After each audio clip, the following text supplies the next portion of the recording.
Bonjour à tous, c'est un plateau de qualité qui a réuni le prix du Tréport samedi à Vincennes. 15 participants sur les 2700 mètres de la grande piste. Et dans cette épreuve, j'ai placé en tête le numéro 13, Beckman. Un cheval de grande qualité que l'on a vu s'illustrer à plusieurs reprises durant le meeting d'hiver de Vincennes. Il a en effet remporté la bagatelle de 6 courses. Il aurait même pu rester invaincu s'il n'était pas resté emmuré vivant dans le prix du Luxembourg. Alors certes, il n'a pas été revu depuis sa victoire début février dans le prix de la Marne. Ce jour-là, il dominait un certain univers de pan, c'est dire la qualité de ce 13 Beckman. Mais on peut penser que son entraîneur Fabrice Soulois a dû l'affûter pour cet engagement, car il est bien engagé au gain. Ce sera Franck Nivard qui sera associé et il sera déféré des 4 pieds. A priori, tous les feux sont au vert.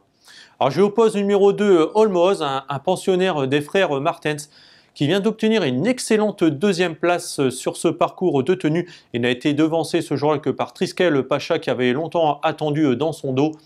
Ce jour-là, Olmoz a vraiment fourni une belle performance. En effet, il s'est retrouvé né au vent haut de la montée, mais il a tout de même poursuivi son effort jusqu'au bout. On sait également qu'il est très performant déféré des 4 pieds, ce qui sera encore le cas. Donc il faut lui accorder un certain crédit. Comme le 5 Tornado du Dijon, pensionnaire de Jean-Michel Bazir, qui a gagné également cet hiver à Vincennes. Elle reste certes sur une disqualification, mais c'était sans doute pour préparer cette épreuve. Cette fois-ci, elle va retrouver le chef à son sulky. Alors si elle peut bénéficier d'un bon parcours, elle semble capable de lutter pour les premières places. Comme le 3 Europurubar, un cheval que l'on connaît bien en France. Il ne faut pas le condamner sur sa dernière sortie. Il a pris une 5e place, mais ce jour-là, il a fait beaucoup d'efforts. Il a contré toutes les attaques, mais il a quand même réussi à sauvegarder une place dans le quintet. Cette fois-ci, ça va être Pierre Vercruis qui va le mener et non Marco Smorgon, son entraîneur. Mais il faut savoir que Pierre Vercruis le connaît pour l'avoir déjà drivé et mené à l'arrivée. En 5e position, j'ai placé le numéro 10, Global Manhattan. C'est le second atout de Fabrice Soulois au départ de cette épreuve. Alors, il est sans doute un peu moins bon que Beckman, mais il possède également de la qualité. On a pu s'en apercevoir cet hiver à Vincennes. Comme Franck Nivard est retenu sur Beckman, ce sera Franck Ouvry qui va le mener, mais il devrait assurer l'intérim avec succès. Le 7 Reine Hélène est également une jument qui possède de bons moyens.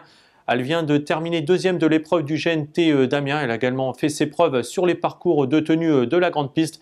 Elle est un peu indissociable du 9 Sissi du Morin que j'ai placé en 7e position. Attention, il ne faut pas la condamner sur sa disqualification de Laval. La jument a souvent réussi à Vincennes. D'ailleurs, je crois qu'elle n'a même pas déçu cet hiver. Elle a toujours pris des places dans cette catégorie.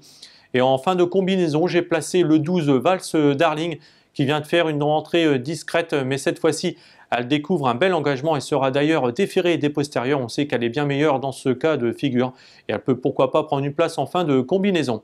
Je vous récapitule ma sélection en chiffres. Le 13, le 2, le 5, le 3, le 10, le 7, le 9 et le 12. Alors si vous voulez faire un jeu, vous pouvez faire un 2 sur 4 avec mes deux bases, le 13 Beckman et le 2 Olmoz. Vous pouvez faire des multis, donc prendre ces deux bases, le 13 et le 2, leur associer mes chevaux derrière. Voilà, bon jeu à tous sur le turf.fr.